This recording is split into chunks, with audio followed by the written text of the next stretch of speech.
Good evening, Detective. I am sorry for the interruption, but I need you now because someone was murdered and there are two suspects. Don't worry, officer. It's my job. So, where do we meet? Here in 9 Block 7 Elm Street, Stone Hills. Be right there, officer.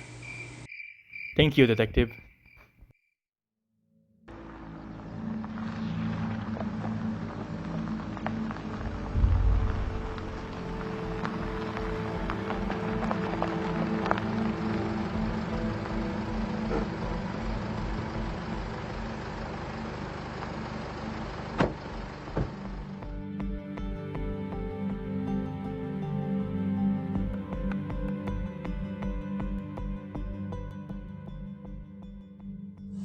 Officer, what's the case?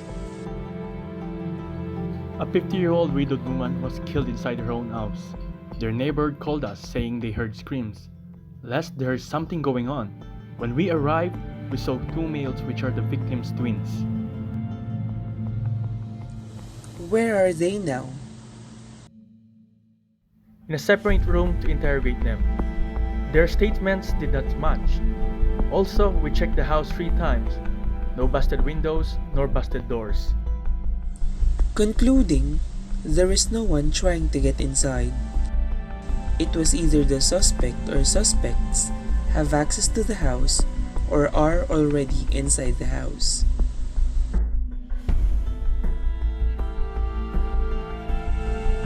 What's your name? Murphy, sir. Let's get things straight. Where were you the time when your mother was murdered? My brother and I were playing PlayStation upstairs when we heard our mother scream. We rushed the stairs and into the kitchen. We saw her lifeless body lying on the floor. Her neck was slit and blood was all over the place. Did you see anyone? No, sir. There were no signs of the murder. He or she must have left already before we arrived. Thank you for your cooperation and sorry for your loss.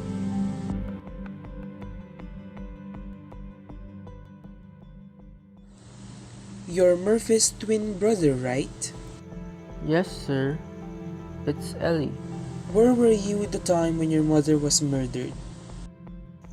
I was sleeping in my room when I heard a scream downstairs. I called Murphy.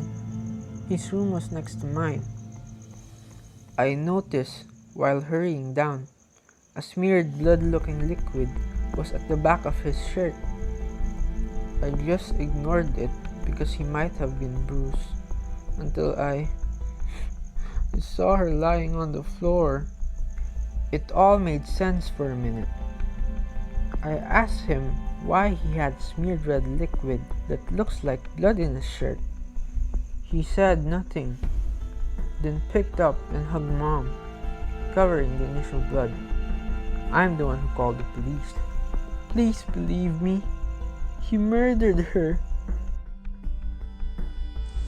I do believe you. Officer, cuff Mr. Murphy now and search his room. Are you sure? We haven't got any evidence yet. Their statements or evidences alone. Just get your men going. I'll explain later. Police cuffed Mr. Murphy and sent him in the police car. They then found the murder weapon in Murphy's secret cabinet. But how did you know he was telling the truth? You see, in logic, there is what we call mathematical statements. Mathematical statements are defined as statements that are either true or false but can never be both. Hence, any statement that has no definite truth value can't be considered as such. In mathematics, we can represent these statements with letters such as P and Q.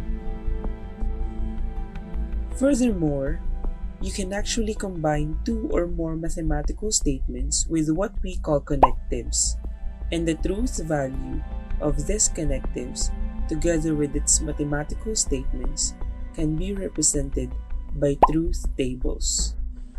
The first connective is called a conjunction. In layman's term, P and Q.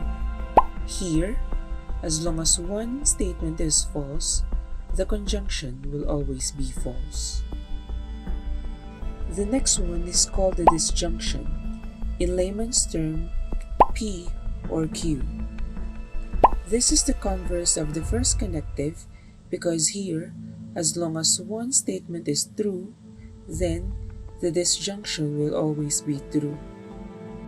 Lastly, there is what we call negation.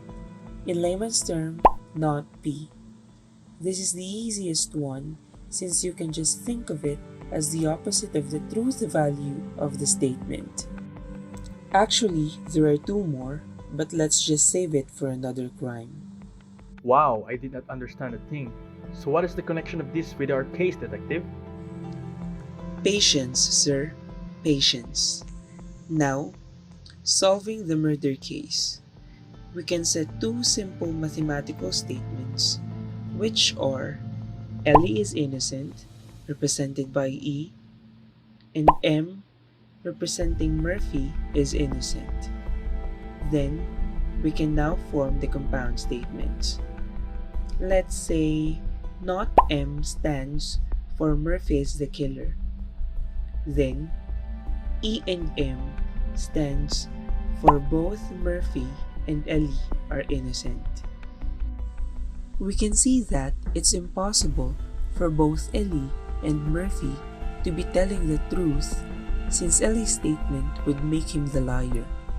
Similarly, it's impossible for both Ellie and Murphy to be telling a lie since it would make Ellie's statement true. On the other hand, if Ellie is telling a lie while Murphy is telling the truth, then Murphy's statement will be a lie making him the liar, another contradiction. Therefore, the only way for all the statements to make sense is if Ellie is telling the truth while Murphy is telling a lie. Brilliant! You think very fast. Nope, it's just simple logic and reasoning.